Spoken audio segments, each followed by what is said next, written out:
I apologize for the bad video lighting here, but this is my Ceramature. I think that's the brand name, I don't know.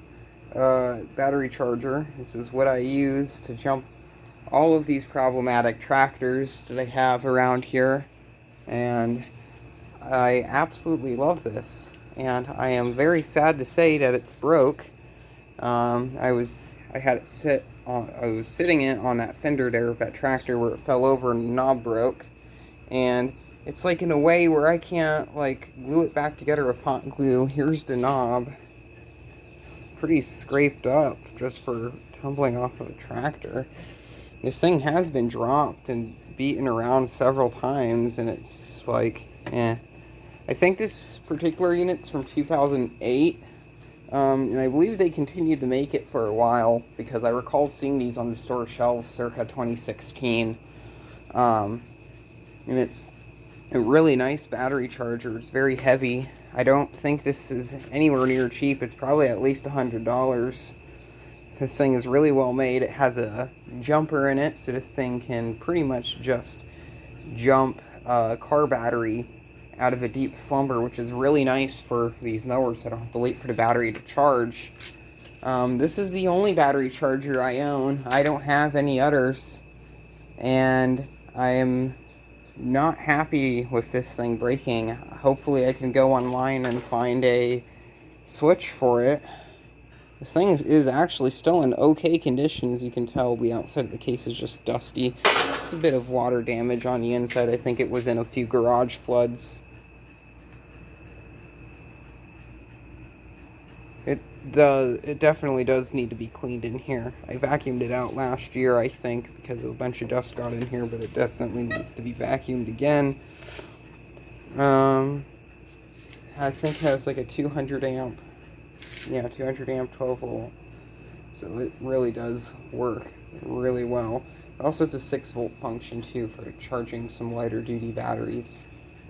It's a 30 amp 6 volt.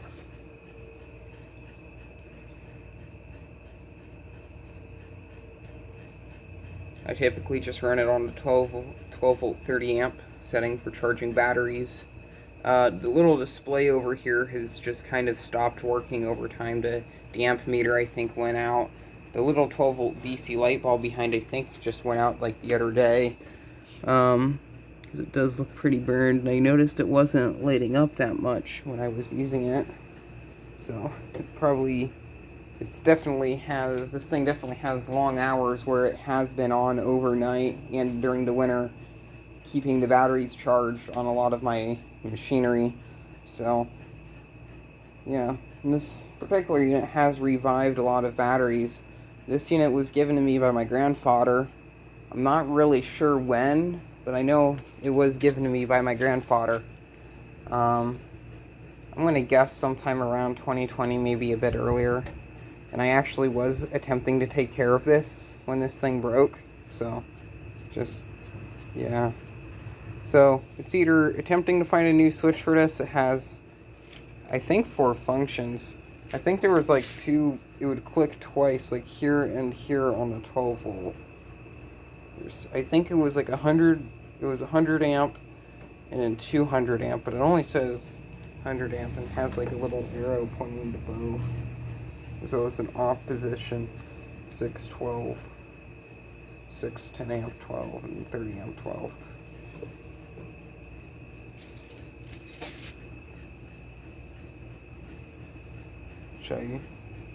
Yeah.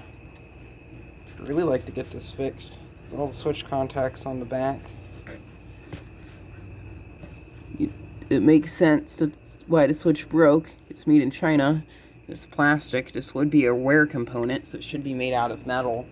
I believe I might have something around here that has a switch like this that's actually metal.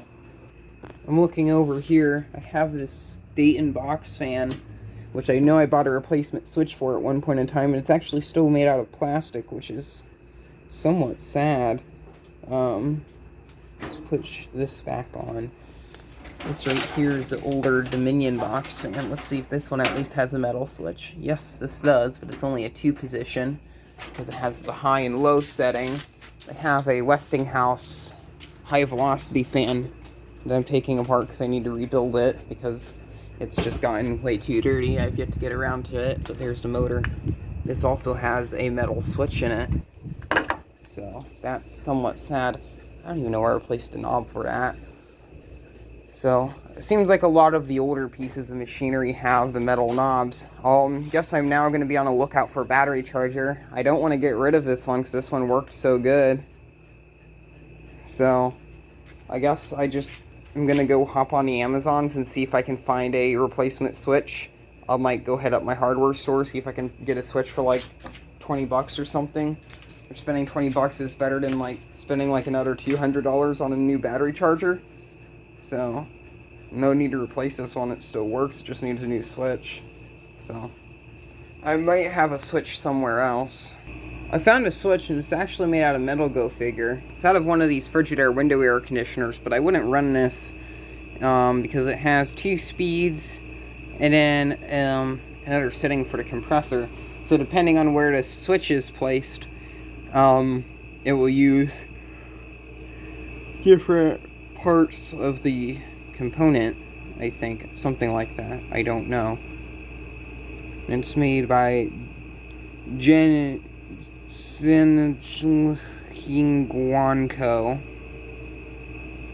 Whatever that means. It's actually made out of metal though, which is surprising. It's literally the same exact switch that's in this unit, which I've still actually yet to clean up. I might actually do that soon because I'm literally, all the projects I want to work on, they come to a screeching halt because things are breaking and I don't have the materials to continue. And pretty much anything I have that's tractor related, I can't continue because I can't do it without my battery charger. So I'm practically screwed until I get the battery charger fixed or find another battery charger that's strong enough to actually jump things. So it's pretty sad what I have to go through here. So I'll make an update video or something in the future. It's just an absolute pain, and it's not even October yet.